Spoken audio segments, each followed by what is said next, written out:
Hey everybody, thank you for coming back to K-Talk. This is part 2 of Do You Know or Have You Lived with a Sociopath?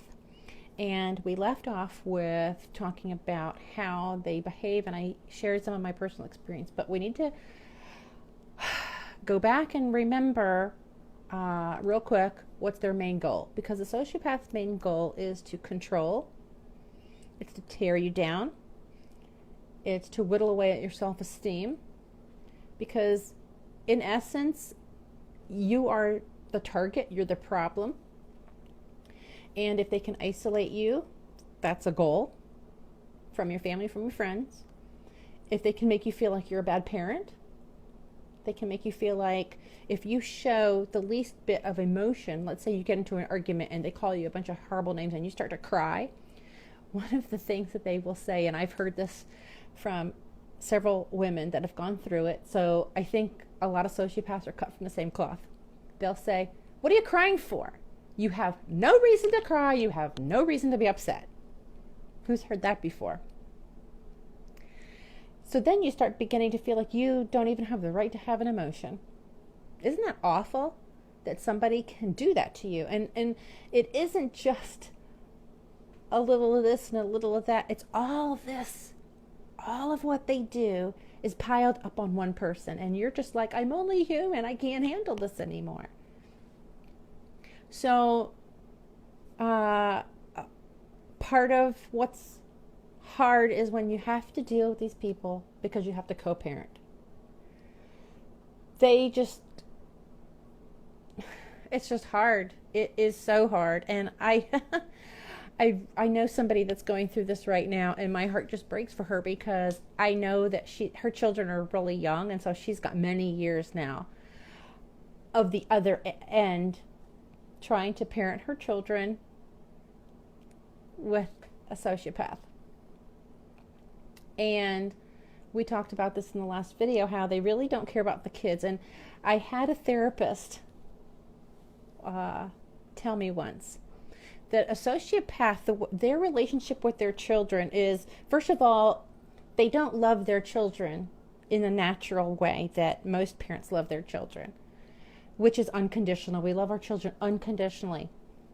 A sociopath will love their children and you conditionally, which they love you if you behave a certain way, if you do a certain thing, if you look a certain way. Once you deviate from those outlines that they have,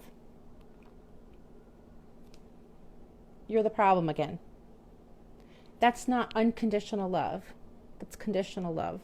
There's a huge difference. And to co-parent with these people is so challenging because they still have to win. They still have to have the one-up. They have to look like the better parent, even though they don't do a thing to actually parent. So what a therapist described to me once, this is how a sociopath feels about their children. For instance, if a person owns a really cool and very expensive baseball card collection, and they like it, and they think it's neat, but they keep it in a closet, in a shoebox. And once in a blue moon, they'll pull it out and look at it, but most of the time, they just kind of keep it in the closet. But if somebody breaks into their house and robs their baseball collection, it's as if the end of the world happened. Because what they owned is now gone. Well, they didn't really enjoy it when they had it. They didn't display them. They didn't put it in a place of honor or in a place of importance in their home. But because somebody took it from them, now suddenly it's the most important thing they've ever had. And so if you have a divorce with a sociopath, you're not really doing anything more than taking their baseball collection away if you divorce them and you have children, because there's an ownership involved. It isn't about a relationship. It isn't about teaching children and helping them grow into adulthood. It's ownership. It's their property. And if you take their property away, if you leave the home, you've taken their property away. Does that make sense? So then what happens is then they're going to fight you to get their property back. And in a lot of cases where, if there's nothing really crazy going on, they get 50-50. And they live with one parent half of the time, the other parent with half the time, whatever it works out to be, which is really hard on kids anyhow. But you feel that you got to get your kids out of that situation because there's so much fighting, there's yelling, there's name calling. It's that you're constantly barraged with being yelled at and called the most awful names, and your kids are hearing all that. So that's another motivation to get out, is to get your kids out of that hostile environment. But what happens also is at the other end of that is the parent, that sociopath parent, will still use their children as weapons. And we talked about that a little bit before. So how do you heal from all this? And how can you actually be a good parent when the other parent is a sociopath? First of all, you have to know and believe that you're not the problem. That's the first part. You have to know you're not the problem. It's them. Because I had somebody say to me once, well, you get along great with everybody. It's only this one person. How could you be the problem? Does that make sense? Number 2 is you got to get away from them. And I'm not a big supporter of a divorce if you can fix it. But these people do not want to go to counseling. They won't go to counseling because they're not the problem. You'll never change their mind of that. Especially if it's abusive, you got to get out.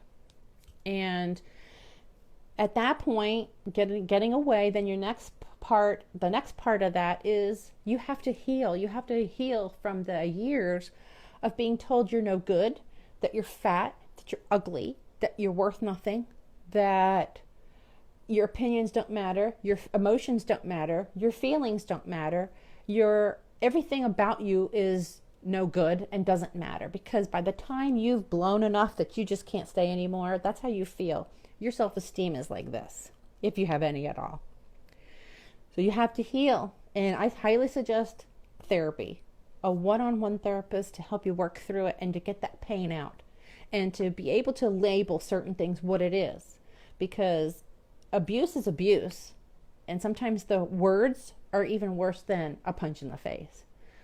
But sometimes with these people, you're getting it from all ends. You're getting emotional abuse, physical abuse, spiritual abuse. It's just coming at you from all angles all the time. And we're only human. We can only take so much. But therapy is a really great way. If you can find a really great therapist, I highly suggest that. And then you have to move on. And the way to move on is to, if you have to co-parent with them, keep your answer short and sweet. No explanations. Yes or no. If they get disrespectful, tell them, I can't talk to you anymore until you talk respectful to me. Hang up.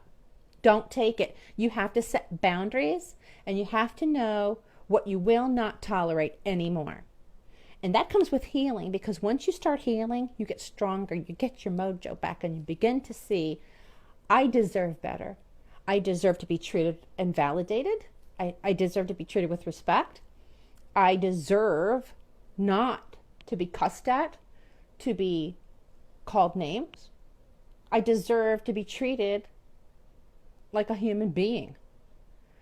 And once you put those boundaries in place, they will consistently try to go over your boundary line. But once you keep them up every single time, be consistent, keep them up. And pretty soon, they will back away because you're not fun anymore. And they know they're not going to win, so they just will stop trying. But it takes time, so you have to be patient. And you have to, every time you see it, recognize it, say, yeah, that's what they do. I'm not going to lose my cool. I'm not going to lose my joy, but I'm going to keep up my boundaries. Boundaries are so important. And I'm sorry, this video went long too, but this is a really hot topic. And I just want you to know that I've been there. Oh, have I been there? And if you're going through it right now, even though I have laid out all the stuff that comes along with it, and even it's the challenges of having to get out of it, please know that, first of all, you're not the only one that's going through this. You're not alone. And there is help out there. Please take it. If you see it, grab it. Don't think that it's not going to help. It does help. And it helps to talk about it. And it also helps to know that you're not the only one that's gone through this. And things get better. I remarried somebody who's awesome and who treats me with wonderful respect and loves me for the person that I am. He doesn't try to change me. He never, ever would call me bad names. He loves me unconditionally. And we deserve that, don't we?